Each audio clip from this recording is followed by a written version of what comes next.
Hi friends, ನಮಸ್ತೆ. ಗುರುವಾರ ಈವ್ನಿಂಗಿಂದ ವ್ಲಾಗ್ನ ಶುರು ಮಾಡಿದ್ದೀನಿ. ನಾವು ಗಿಡಕ್ಕೆಲ್ಲ ನೀರು ಹಾಕೋಣ ಅಂದ್ಬಿಟ್ಟು ಹೇಳಿ ನಾನು ಪಾಪು ಮೇಲೋಗಿದ್ವಿ. ಅವಳಿಗೆ ಬ್ರೂನೋ ಕಂಡ್ರೆ ಇಷ್ಟ, ಆದರೆ ಭಯ ಒಂಥರ. ಅವಳು ಬ್ರೂನೋನೇ ನೋಡ್ತಿದ್ದಾಳೆ ಆ ಕಡೆ ಈ ಕಡೆ. ಅವ್ನು ಓಡಾಡ್ತಾ ಇದ್ರೆ ಅವನ್ನೇ ನೋಡಿಕೊಂಡು ಅಲ್ಲೇ ಕೂತ್ಕೊಬಿಟ್ಟಿದ್ದಾಳೆ, ಇಳಿತಾನೂ ಇಲ್ಲ ಅವಳು ಸುಮ್ಮನೆ. ಆಮೇಲೆ ಅವನಿಗೂ ನಾವು ಮೇಲೋದ್ರೆ ಖುಷಿ ಆಗುತ್ತಲ್ಲ, ಅವನು ಸ್ವಲ್ಪ ಹೊತ್ತು ನಮ್ಮ ಹಿಂದೆನೇ ಓಡಾಡಿಕೊಂಡು ಆಟ ಆಡಿಕೊಂಡು ಎಲ್ಲ ಇದ್ದ. ನಾನು ಸರಿ ಅಂತ ಹೇಳ್ಬಿಟ್ಟು ಹಾಗೆ ಗಿಡಕ್ಕೆಲ್ಲ ನೀರು ಹಾಕಿದೆ. ಪಾಪನು ಆಟ ಆಡ್ಕೊಂಡಿದ್ಲು ಅಂತ ಹೇಳ್ಬಿಟ್ಟು ಗಿಡಕ್ಕೆಲ್ಲ ನೀರು ಹಾಕ್ಕೊಂಡು ಸ್ವಲ್ಪ ಹೊತ್ತಿದ್ದು ಬಂದ್ವಿ. ಹಾಗೆ ಮೇಲಿಂದ ಬಂದು ಅವನಿಗೆ ಸ್ವಲ್ಪ ಬಿಸ್ಕೆಟ್ ಹಾಕೋಣ ಅಂತ ಹೇಳ್ಬಿಟ್ಟು ಬ್ರೂನೋಗೆ ಬಿಸ್ಕೆಟ್ ತೊಗೊಬಂದೆ. ಅವಳು ನಮ್ಮ ಪಾಪುಗೆ ಅವ್ನು ಏನು ಮಾಡ್ತಿದ್ರು ಅವನ್ನೇ ನೋಡ್ತಿರ್ತಾಳೆ ಬ್ರೂನೋನೇ. ಸೊ ಅದಕ್ಕೇ ಅವಳ ಮುಂದೆನೇ ಹಾಕೋಣ, ಅವಳಿಗೂ ಸ್ವಲ್ಪ ಇಷ್ಟ ಆಗುತ್ತೆ ಅಂತ ಅಂದ್ಬಿಟ್ಟು ಹಾಕ್ತಾಯಿದ್ದೆ. ಅವನಿಗೆ ಮೇಲಿರ್ತಾನೆ, ಅವನಿಗೆ ಕರಿಬೇಕು ಬ್ರೂನೋ ಬಾರೋ ಅಂತ, ಅಲ್ಲಿವರೆಗೂ ಬರಲ್ಲ ಅವನು. ಆಮೇಲೆ ಬಂದ ಸರಿ ಅಂದ್ಬಿಟ್ಟು ಅವನಿಗೆ ಕ್ಯಾಚ್ ಹಾಕ್ಕೊಂಡು ಅವನಿಗೆ ಬಿಸ್ಕೆಟ್ನ. ಅವಳು ನಮ್ಮ ಪಾಪುನು ನೋಡ್ತಾನೆ ಇದ್ದಾಳೆ, ಏನು ಮಾಡ್ತಿದ್ದಾನಲ್ಲ ಇವನು ಅಂತ ಅಂದ್ಕೊಂಡು.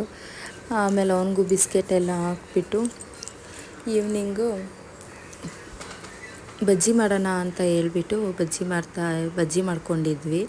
ನಾನು ಸರಿ ಸ್ವಲ್ಪ ವೀಡಿಯೋ ಮಾಡ್ಕೊಳ್ಳೋಣ ಅಂದ್ಬಿಟ್ಟು ಮಾಡ್ಕೊಂಡಿದ್ದೆ. ಇಲ್ಲಿ ನನ್ನ ಮಗ ಅಂತೂ ಅವನೇ ಫುಲ್ಲು ಮಾತಾಡ್ತಿದ್ದಾನೆ, ಅವನೇ ದೊಡ್ಡ ಬ್ಲಾಗರ್ ಥರ. ಕೇಳಿಸ್ಕೊಳ್ಳಿ. ಇವಾಗ ರುಬ್ಕೊಂಡಿದ್ದಾರೆ, ಎಣ್ಣೆ ಹಾಕ್ಕೊಂಡಿದ್ದಾರೆ. ಈಗ ಚೆನ್ನಾಗಿ ಮಳೆ ಬರ್ತಿದೆ ನೋಡಿ. ಅವೆಲ್ಲ ಅಲ್ಲೆಲ್ಲ ಹಾಕೊಂಡ್ಮೇಲೆ ನಾನು ನೆಜಲ್ ತಿಂತೀನಿ. ನಾನು ನಮ್ಮ ಅಪ್ಪನ ಕೊಡ್ತೇನೆ. ಮೊದಲು ನಮ್ಮಪ್ಪ ಟೇಸ್ಟ್ ನೋಡ್ತಾರಂತೆ, ಎಷ್ಟು ಟೇಸ್ಟ್ ರೈಸ್. ಬನ್ನಿ ರೈಸ್ ಕೊಡೋಣ. ಗೋಲ್ ಹಾಕ್ಕೊಂತಾನೆ ಅಂದರೆ ಇವನು ಅಡುಗೆ ಮಾಡೋ ಟೈಮಲ್ಲಿ ರೈಸ್ ನಾನೆಲ್ಲ ಆಗಿ ಮಾಡ್ತಿದ್ದೀನಿ, ಆದರೆ ನಮ್ಮ ಅಮ್ಮಂಗೆ ಅದು ಗೊತ್ತಿಲ್ಲ. ಅದು ಇವತ್ತೇ ಗೊತ್ತಿರಲಿಲ್ಲ ನೋಡಿ. ಚೇರ್ ಹಾಕೊಂಡು ಬಂದು ನಿಂತ್ಕೊಂಡ್ಬಿಟ್ಟಿರ್ತಾನೆ ಇಲ್ಲಿ ನೋಡಿ.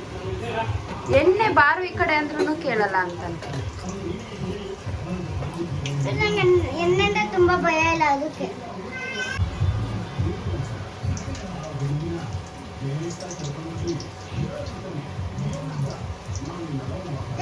ನಿಮಗೂ ನೀವು ಒಂದ್ಸತಿ ಒಂದು ತಿನ್ನಿ ನೋಡಿ, ಸಖತ್ತಾಗಿದ್ರೆ ಈ ರೆಸಿಪಿನ ಮಾಡಿ ತಿನ್ನಿ.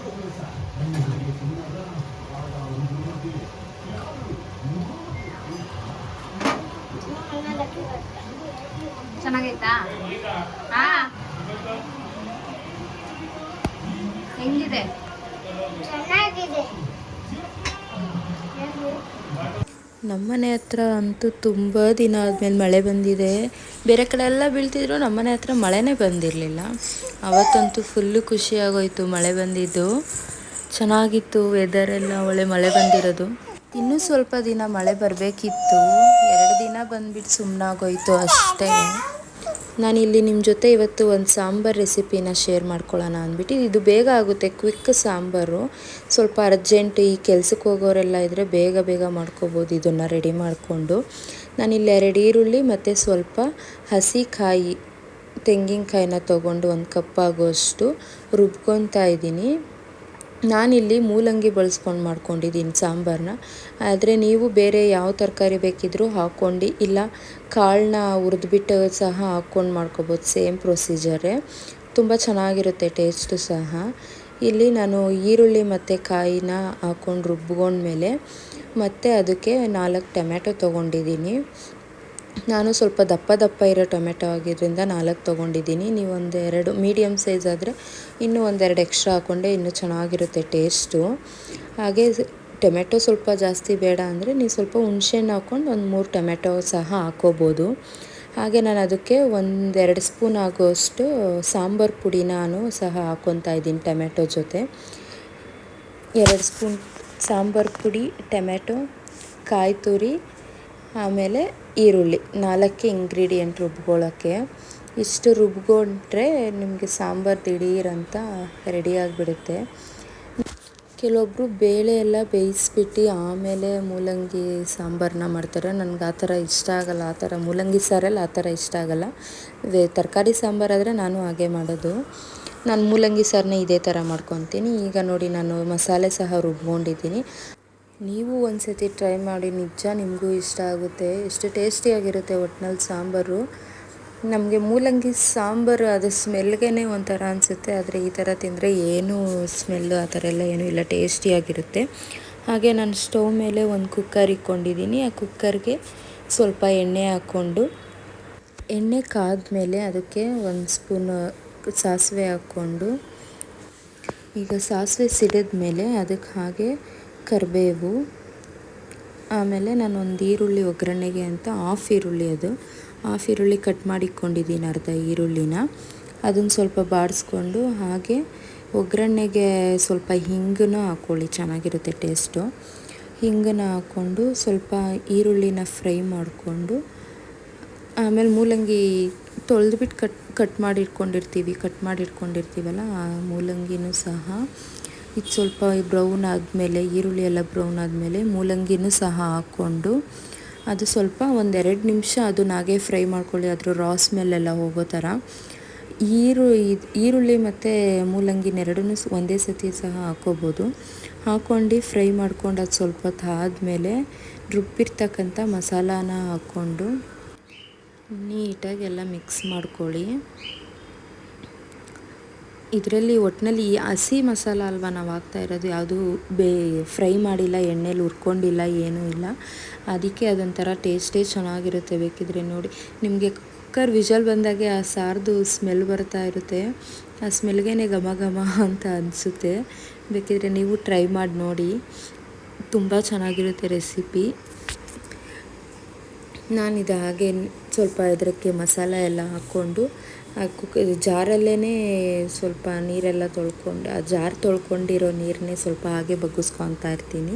ಅದರಲ್ಲೂ ಮಸಾಲ ಇರುತ್ತಲ್ಲ, ಹಾಗೆ ಬಗ್ಗಿಸ್ಕೊಂಡೆ. ಆಮೇಲೆ ಇನ್ನೂ ಸ್ವಲ್ಪ ನೀರು ಹಾಕ್ಕೊಂಡು ಎಷ್ಟು ಬೇಕು ನೋಡಿಕೊಂಡು ನಮಗೆ ಹದ. ಮಾಮೂಲಿ ನೀವು ಸಾಂಬಾರು ಅದು ಆಮೇಲೆ ಮತ್ತೆ ಗಟ್ಟಿಯಾಗುತ್ತೆ ಸಾರು, ಹಾಗಾಗಿ ಮಾಮೂಲಿ ಸ್ವಲ್ಪ ತೆಳ್ಳಗೆ ಹಾಕ್ಕೊಂಡು ನೀರು ಹಾಕ್ಕೊಂಡು ಮಾಡಿ. ನಾನು ಇನ್ನೂ ಸ್ವಲ್ಪ ನೀರು ಬೇಕು ಅಂತ ಹೇಳ್ಬಿಟ್ಟು ಹಾಕ್ಕೊತಾ ಇದ್ದೀನಿ ಇದರಲ್ಲಿ. ಯಾಕಂದರೆ ಮತ್ತೆ ನಾವು ಇವಾಗ 1 ಕಪ್ಪಷ್ಟು ಬೇಳೆ ಹಾಕ್ತೀವಲ್ಲ, ಸೊ ಅದಕ್ಕೇ ಮತ್ತೆ ನಾನು ನೀರು ಹಾಕ್ಕೊಂಡಿದ್ದೀನಿ. ಬೇಳೆ ಹಾಕಿದ್ಮೇಲೆ ಮತ್ತೆ ಸಾಂಬಾರು ಗಟ್ಟಿ ಬರುತ್ತೆ, ಸೊ ಅದಕ್ಕೇ ನಾನು ಇನ್ನೂ ಸ್ವಲ್ಪ ನನಗೆ ಎಷ್ಟು ಬೇಕು ಅಂತ ನೋಡಿಕೊಂಡು ಅಷ್ಟು ನೀರು ಹಾಕ್ಕೊಂಡು, ನೀರು ಹಾಕ್ತಾ ಫುಲ್ಲು ಮಿಕ್ಸ್ ಮಾಡ್ಕೊಳ್ಳಿ. ಯಾಕಂದರೆ ನಾವು ಹಾಕಿರೋ ಮಸಾಲ ಕೆಲವೊಂದು ಸತಿ ತಳದಲ್ಲೇ ಕೂತ್ಕೊಂಡ್ಬಿಟ್ಟಿರುತ್ತೆ, ಸೊ ಅದಕ್ಕೆ ತಿರ್ಗಿಸ್ಕೊಂಡು ಫುಲ್ಲು ಮಸಾಲ ಎಲ್ಲ ನೀರು ಜೊತೆ ಮಿಕ್ಸ್ ಆಗೋ ಥರ ಮಾಡ್ಕೋಬೇಕು. ನನಗೆ ಇಷ್ಟು ಸಾಕು ಅಂತ ಅನಿಸ್ತು ನೀರು, ಸೊ ಅದಕ್ಕೆ ನಾನು ಅಷ್ಟು ಹಾಕ್ಕೊಂಡು, ಆಮೇಲೆ 1 ಕಪ್ ಆಗೋಷ್ಟು ಬೇಳೆ, ಸ್ವಲ್ಪ ಕಮ್ಮಿನೂ ಹಾಕ್ಕೋಬೋದು ನೀವು ಬೇಳೆ, ಪರವಾಗಿಲ್ಲ. ಸ್ವಲ್ಪ ಬೇಳೆ ಹಾಕ್ಕೊಂಡ್ರೆ ಚೆನ್ನಾಗಿರುತ್ತೆ. ಇನ್ನೂ ನಾನು 1 ಕಪ್ ಆಗೋಷ್ಟು ಬೇಳೆ ಹಾಕ್ಕೊಂಡು ತೊಳೆದೇ ಹಾಕ್ಕೊತಾ ಇದ್ದೀನಿ ಅದಕ್ಕೆ. ಹಾಗೇ ಆ ಬೇಳೆ ಹಾಕಿದ್ರಿಂದ ಇನ್ನೂ ಸ್ವಲ್ಪ ಗಟ್ಟಿ ಬರುತ್ತೆ, ಅದಕ್ಕೆ ನಾನು ನೀರನ್ನ ಸ್ವಲ್ಪ ತೆಳ್ಳಗಾಗಲಿ ಅಂದ್ಬಿಟ್ಟು ನೀರನ್ನ ಜಾಸ್ತಿ ಹಾಕಿದ್ದೀನಿ. ಬೇಳೆನೂ ಹಾಕ್ಕೊಂಡು ಸ್ವಲ್ಪ ಹೊತ್ತು ಆಮೇಲೆ ಅದಕ್ಕೆ ಕೊತ್ತಂಬರಿ ಸೊಪ್ಪು ಕಟ್ ಮಾಡಿ ಅದನ್ನು ಹಾಕ್ಕೊಂಡು ಸಾರನ್ನ ಕುದಿಯೋಕ್ಕೆ ಬಿಟ್ಬಿಡಬೇಕು. ನಾನು ಕೊತ್ತಂಬರಿ ಹಾಕಿದ್ಮೇಲೆ ಸ್ವಲ್ಪ ಹೊತ್ತು ಎಲ್ಲ ಚೆನ್ನಾಗಿ ಮಿಕ್ಸ್ ಮಾಡಿಬಿಟ್ಟು ಇವಾಗ ಸಾರು ಕುದೀಲಿ ಅಂತ ಹೇಳ್ಬಿಟ್ಟು ಬಿಟ್ಬಿಟ್ಟಿದ್ದೀನಿ. ಸಾರು ಕುದಿ ಬರುತ್ತೆ ನೋಡಿ, ಇವಾಗ ಸಾರು ಕುದೀತಾ ಇದೆ. ಈ ಕುದಿ ಬಂದಮೇಲೆ ನಾವು ಕುಕ್ಕರ್ ಲಿಡ್ನ ಮುಚ್ಚಬೇಕು. ನಾವು ಕುಕ್ಕರ್ ಲಿಡ್ನ ನೀಟಾಗಿ ಮುಚ್ಚಿಬಿಟ್ಟು ಆಮೇಲೆ 3 ವಿಷಲ್ ಬರ್ಸ್ಕೊಂಡ್ರೆ ಸಾಂಬಾರು ರೆಡಿ ಆಗುತ್ತೆ ಅಷ್ಟೇ. ಇದರಲ್ಲೇನು ತುಂಬ ಜಾಸ್ತಿ ಕೆಲಸ ಅನ್ನೋದೇನು ಇಲ್ಲವೇ ಇಲ್ಲ. 3 ವಿಷಲ್ ಬರ್ಸಿದ್ರೆ ಆಗೋಯ್ತು, ಸಾಂಬಾರು ಬೇಗ ಆಗೋಗುತ್ತೆ, ಕ್ವಿಕ್ಕಾಗಿ ಕಾಯ್ಕೊಂಡು ಕೂತ್ಕೋಬೇಕು ಅನ್ನೋದಿಲ್ಲ. ನೋಡಿ ಸಾಂಬಾರು ರೆಡಿ ಆಗಿದೆ. ನಾನು ಕುಕ್ಕರ್ ಲಿಡ್ನ ಓಪನ್ ಮಾಡಿದ್ದೀನಿ ತಣ್ಣಗಾದ್ಮೇಲೆ 3 ವಿಷಲ್ ಬರ್ಸ್ಕೊಂಡು. ನೋಡಿ ಪರ್ಫೆಕ್ಟಾಗಿ ಆಗಿದೆ, ಅದ್ರ ಹದ ಗಟ್ಟಿ ಎಲ್ಲ. ಇಷ್ಟೇ ಸಿಂಪಲ್ ಸಾಂಬಾರು, ಒಂದೇ ಸತಿ ಎಲ್ಲ ರುಬ್ಬಿ ಕುಕ್ಕರ್ ಇಕ್ಕಿ ಫಿಕ್ಸ್ ಮಾಡಿ ವಿಷಲ್ ಬರ್ಸಿದ್ರೆ ಸಾಂಬಾರು ರೆಡಿ. ತುಂಬ ಸಿಂಪಲಾಗಿ ಮಾಡ್ಕೋಬೋದು, ಟೇಸ್ಟು ಮಾತ್ರ ತುಂಬ ಚೆನ್ನಾಗಿರುತ್ತೆ. ನೀವು ಒಂದು ಸತಿ ಟ್ರೈ ಮಾಡಿ ನೋಡಿ ಈ ಸಾಂಬಾರನ್ನ, ಆಮೇಲೆ ನನಗೆ ಹೇಳಿ ಹೇಗಿತ್ತು ಅಂತ. ಅಷ್ಟೇ ಫ್ರೆಂಡ್ಸ್ ಇವತ್ತಿನ ವಿಡಿಯೋ. ಇನ್ನೂ ಯಾರು ನನ್ನ ಚಾನಲ್ನ ಸಬ್ಸ್ಕ್ರೈಬ್ ಮಾಡಿಲ್ಲ, ಪ್ಲೀಸ್ ಸಬ್ಸ್ಕ್ರೈಬ್ ಮಾಡಿಕೊಡಿ, ಒಂದು ಲೈಕ್